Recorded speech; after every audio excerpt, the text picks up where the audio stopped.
Sorry I couldn't be here this week for Monday, Tuesday, and Wednesday. Yesterday in class, you should have spent some time learning about complex numbers from John and Betty.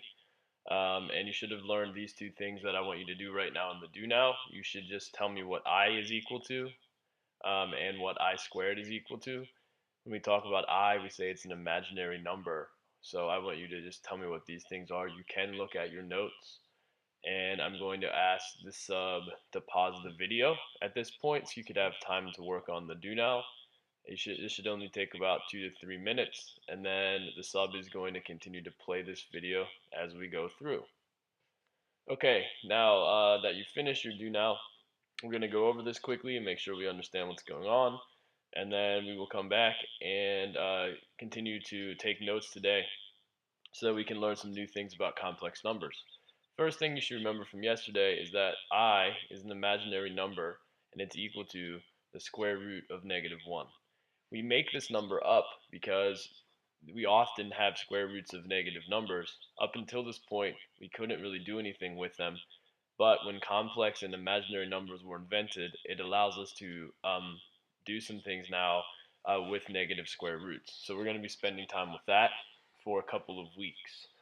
So if I have I as the square root of -1, then I squared must be the square root of -1 squared.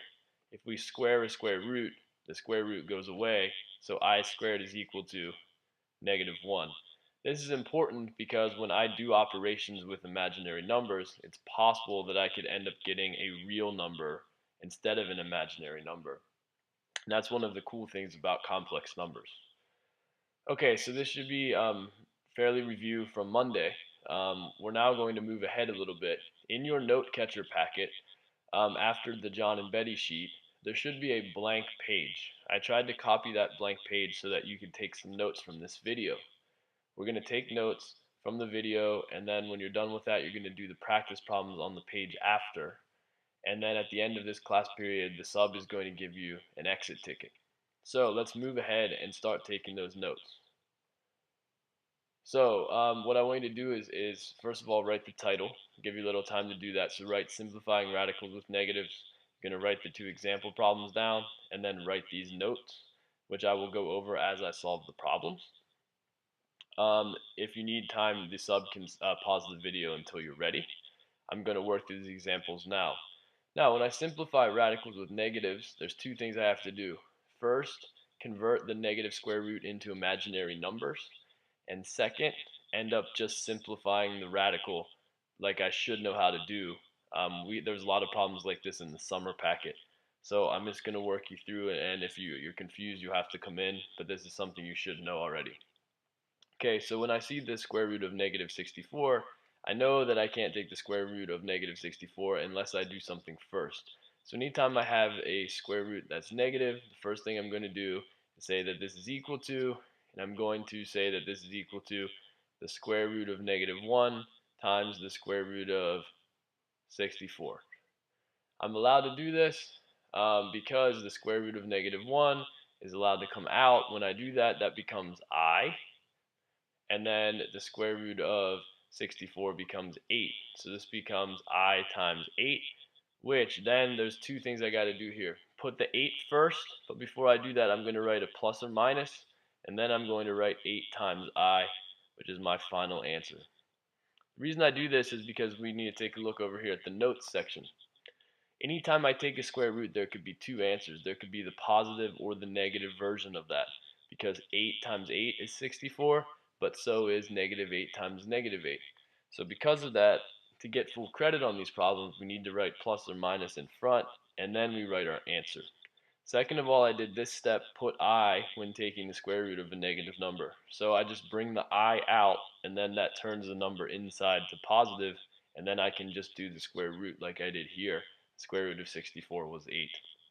Okay, the third note down here is going to apply to example 2. I'm going to follow the first two steps as normal, and I'm going to bring the I out, so I know that this is I times the square root of 32, because the -32 means that I really have an imaginary answer. And now what I need to do is I need to follow the third step, which is simplify radicals by looking for perfect square factors. 32 is not a perfect square. However, there is a perfect square that divides evenly into 32, and that number is 16. So what I'm going to do here is I'm going to keep the I, and then I'm going to write 32 as 16 times 2. Now, I can take the square root of 16. It's perfect. That is 4. So what I'm going to do is I'm going to put the plus or minus this time because I'm taking the square root of something. I'm going to put the 4 times the I that's already out there, and then I have the square root, and then the 2 is still left underneath of the square root, and I'm done with this problem because 2 no longer simplifies further. I have changed the negative into imaginary. I have simplified 32 into a perfect square, which is 16 times 2. I've taken the square root of 16 to get 4. I've followed the plus or minus by putting it in front. I've left the square root of 2 underneath. This is my final answer. So that's how we simplify radicals with negatives. When you go to practice, and before you take your exit ticket, some of the problems will look like this. You will also see problems that look like addition and subtraction, so we're going to move on to those next. You should continue taking notes from this video on addition and subtraction. I gave you 2 examples here that you may see when we do some practice problems. Before we begin, I want you to take these notes down. Once again, you can pause the video if needed, but the basic idea here is this is the same as what we just did when we added and subtracted functions. You're just combining like terms when you add, and when you subtract, you're also combining like terms, but you need to first distribute the negative. So if I look here at this first example for addition and I try to solve it, I see that I have 2 minus 4i, which is a complex number, plus 8 plus 12i, which is another complex number. All I need to do here to add these together is add the things that are like terms. So we have a 2 and an 8 that are both real numbers. We're adding those two together. 2 plus 8 gives me 10. And then I have negative 4i and 12i, which are imaginary numbers.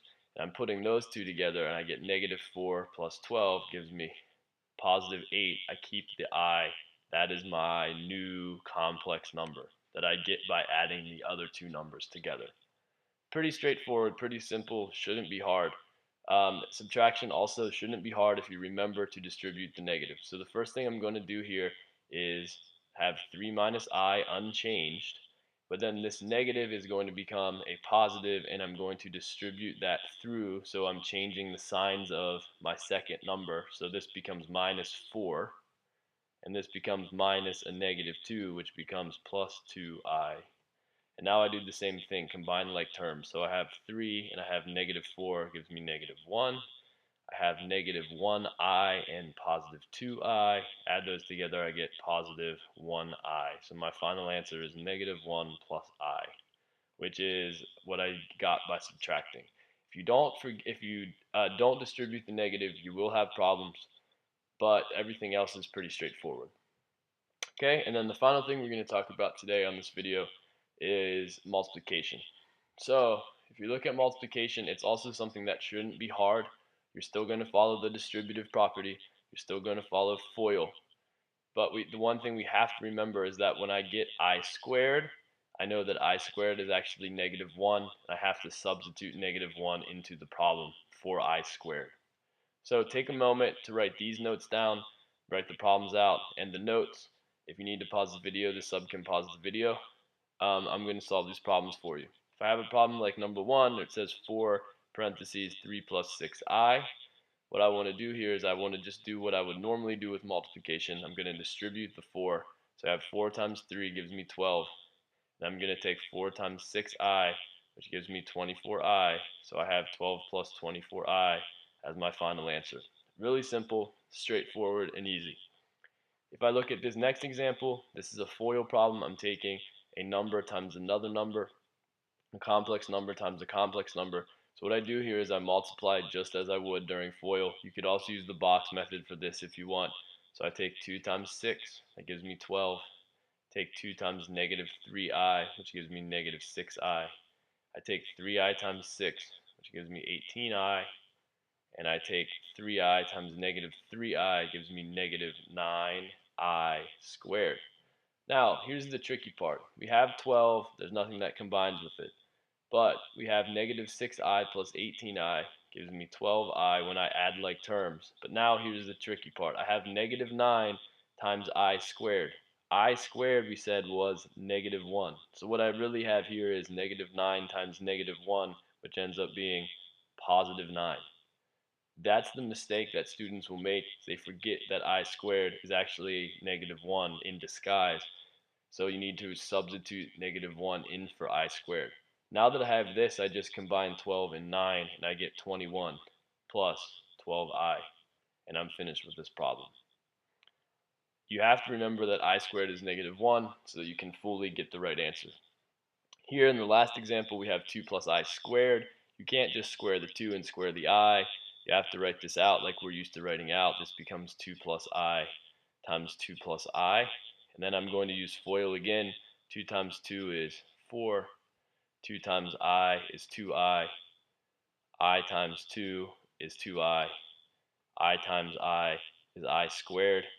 We remember that 4 plus 2i plus 2i becomes 4i, and we remember that I squared ends up being just negative 1, so this is plus a negative 1. So then I combine the 4 and the negative 1 and I get 3. I still have the 4i. 3 plus 4i is my answer. Hopefully this makes sense. We're not going to do division until I get back. That's a little bit more complicated. We're also not going to do graphing until I come back. That's pretty easy, but I just didn't want to throw too many things at you today.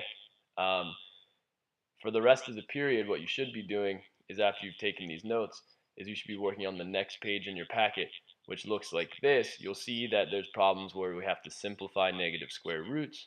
There's problems where we are adding and subtracting. There's going to be problems where we're multiplying.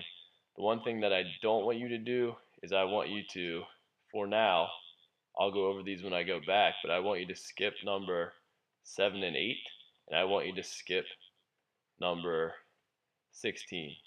These problems right now are things that I didn't teach you in this video, and are things that I'll have to teach you when I come back. If there's any questions, you can watch this video again at home when you're working on this. This is on Schoology. Also, this assignment, these problems in this note catcher packet are going to be due on Thursday when I come back. I expect them to be done and complete, and then we'll go over them, make sure you get them. But I do want to grade it as a graded assignment. In addition, tomorrow you'll have some problems out of the textbook that you're going to do that will also be graded. So hopefully this video was helpful and you can learn something this week. And if you need to stay for your finishing your test, you should have already done that on Monday with Mr. Byler. Um, I hope to see you guys on Thursday pretty soon, and I'm looking forward, and I miss you guys. I will talk to you later. Bye bye.